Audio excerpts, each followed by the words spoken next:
compétition et au sommet, s'il vous plaît, car je suis à la place des frères Cohen, c'est-à-dire à la place des présidents du jury lorsqu'ils annonceront la Palme d'Or, et il se pourrait bien qu'ils l'annoncent pour un certain Fils de Saul. C'était le premier film, le premier grand film très attendu du Hongrois László Nemes, ce qui se passe pendant la Shoah.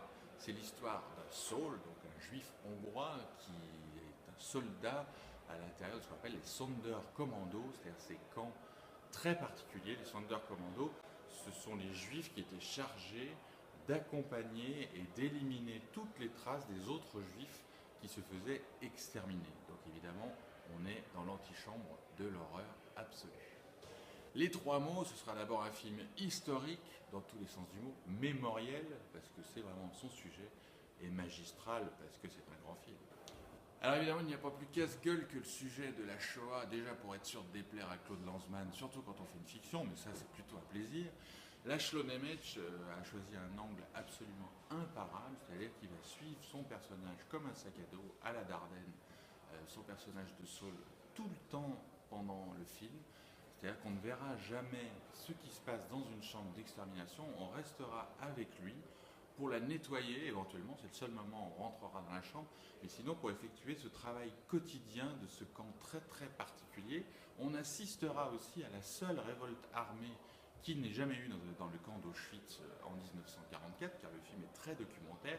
Il fait aussi allusion à un Abraham qui témoignait dans Shoah de Claude Lanzmann, comme quoi même le grand Claude pourra être content justement sur les Sonderkommando. Donc voilà, on est dans un film absolument documentaire, mais le film dépasse largement le cadre documentaire, parce que ce Saul essaye d'enterrer celui qui prétend être son fils à l'intérieur du camp et de lui offrir les saints sacrements. Ça donne deux belles idées du film, c'est que d'abord on reste dans l'antichambre de l'horreur et donc du côté des vivants, et ensuite le fait qu'il veuille enterrer ce fils pose la question évidemment de la communauté des vivants par rapport à l'horreur absolue et comment la religion et la mémoire existent par rapport à ça. Alors c'est un film à la Bresson, hein, c'est-à-dire un vrai cinéma d'action où il ne se passe rien, que des actes quotidiens, ce qui est déjà beaucoup, mais très découpé, beaucoup plus vivant que les films de Bellatar, par exemple, qu'on aime beaucoup par ailleurs, mais dont László Nemes était l'assistant. On est beaucoup plus proche de Dardenne et Bresson.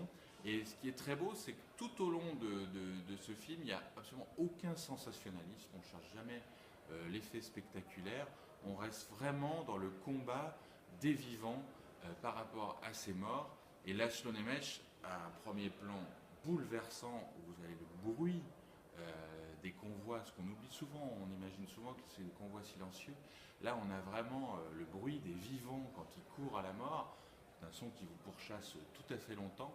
Et depuis ce premier plan fabuleux jusqu'au dernier, où là la question du témoignage se posera, s'il n'y a plus de mots à ces endroits-là, il y a encore un regard, et je vous promets que le dernier regard à la fin du Fils de Saul, je ne vous dirai pas de qui, est quand même un des plans absolument extraordinaires qu'on gardera en mémoire à Cannes ici. Donc super, le Fils de Saul, László Nemes.